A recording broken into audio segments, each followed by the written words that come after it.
Hello বন্ধুরা, কেমন আছো? আশা করছি সবাই ভালো আছো। তো আমার চ্যানেলে সবাইকে স্বাগত। আমার চ্যানেলের নাম সবারই মনে আছে, তবুও একবার আমি বলে দিই।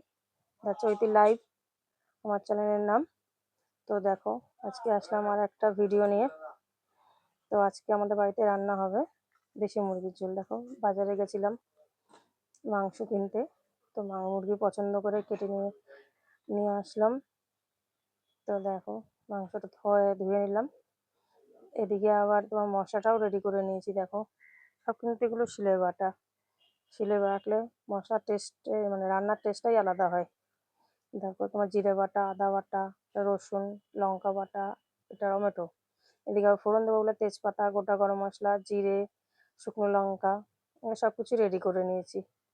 আলুটাও কেটে নিয়েছি। দেখো, গোটা রসুন এটা দিয়ে রেখেছি, কারণ রসুনটা না আমরা তরকারিতে বিশেষ করে মাংসতে দিই, এটা আমাদের ভালো লাগে খেতে। তো দেখো, আগেই মাংসটা ম্যারিনেট করে রেখেছিলাম। এর মধ্যে দিয়েছি হলুদ, লবণ, একটু টক দই দিয়ে রেখেছিলাম। তো দেখো, আমার কড়াই গরম হয়ে গেছে। তো তেল দিয়ে নিলাম। তেলটা একটু গরম হবে। তো দেখো, আলুগুলো ভেজে নেবো এবার। আলুগুলো দিয়ে নিলাম। সব আলুগুলো দিয়ে নেওয়ার পরে একটু হালকা করে হলুদ দেবো, নুন দেবো, তাহলে একটু কি কালারটা ভালো হবে। দিয়ে ভালো করে নেড়ে নেবো। এখন লবণটা দিয়ে নিলাম। দিয়ে এবার নাড়া দেবো। এবার আলুটা কি হবে, ভাজা হয়ে যাবে। দেখো, এবার ভাজা হলো, লাল লাল করে একটু ভাজা যে হলো। এবার আলুটা আমি তুলে নেবো। দেখো, সব আলু তুলে নিলাম। এবার এই তেলের মধ্যেই ফোড়নগুলো দিয়ে দেবো। যা যা রেডি করে রেখেছিলাম তোমার আগেই দেখিয়েছি। দেখো, তেজপাতা, শুকনো লঙ্কা, গোটা গরম মশলা, তারপরে তোমার গোটা জিরে, যা যা রেখেছিলাম সব কিছু একটু দিয়ে নেবো। ওগুলো দিয়ে একটু ভাজা হবে। তারপরে একটু নেড়ে নিলাম। তারপরে আমি পেঁয়াজগুলো দিয়ে দেবো। দেখো, পেঁয়াজগুলো দিয়ে দিচ্ছি। পেঁয়াজগুলো সবই দিলাম। এবার পেঁয়াজগুলো না একটু ব্রাউন মতন হবে, তখন আমি অন্য মশলা দেবো। তো এখন পেঁয়াজগুলো একটু ভেজে নিই ভালো করে। দেখো, দেখো, পেঁয়াজটা একটু ভাজা ভাজা হয়ে এসছে। ভাজা হয়ে এসছে পেঁয়াজটা। এইবার আমি আস্তে আস্তে সব মশলাগুলো এক এক করে দিয়ে দেবো। এই দেখো, প্রথমে জিরে বাটাটা আমি যা যা যতটা পরিমাণ লাগবে সেই পরিমাণেই বেটে রেখেছিলাম। এই জিরে, আদা, রসুন সব কিছুই দিয়ে দিচ্ছি।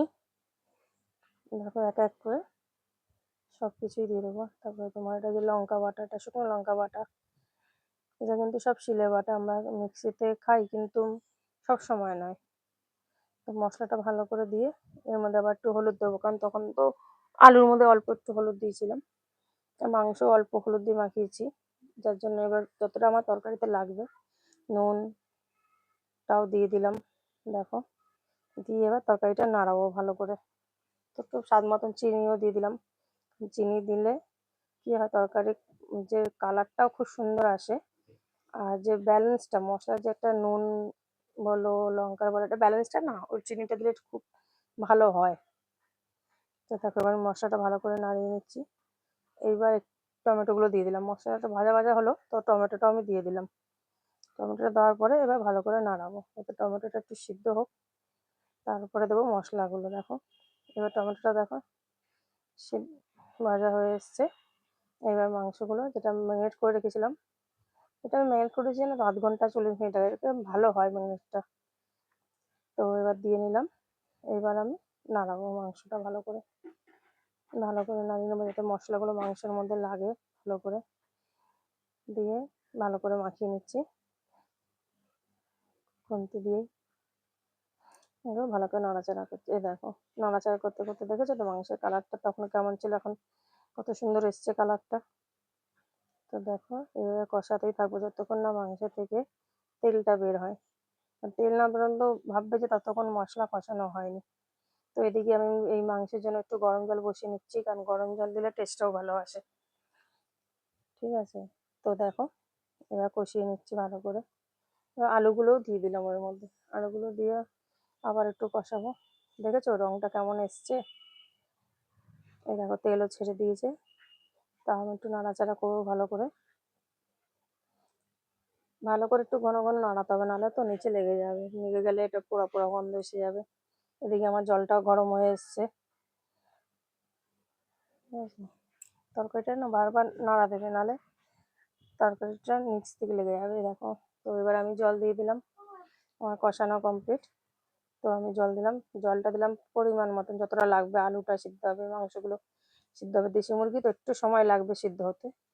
তো এবার আমি ঢেকে দিলাম। দেখো, ঢেকে দেওয়ার পর খানিকক্ষণ বাদে তুললাম। তো দেখো তরকারি ফুটছে। তরকারির রংটা দেখেছো তো, গন্ধটাও কিন্তু খুব সুন্দর উঠছে। তো চলো, রেডি হয়ে গেল আমার দেশি মুরগির ঝোল।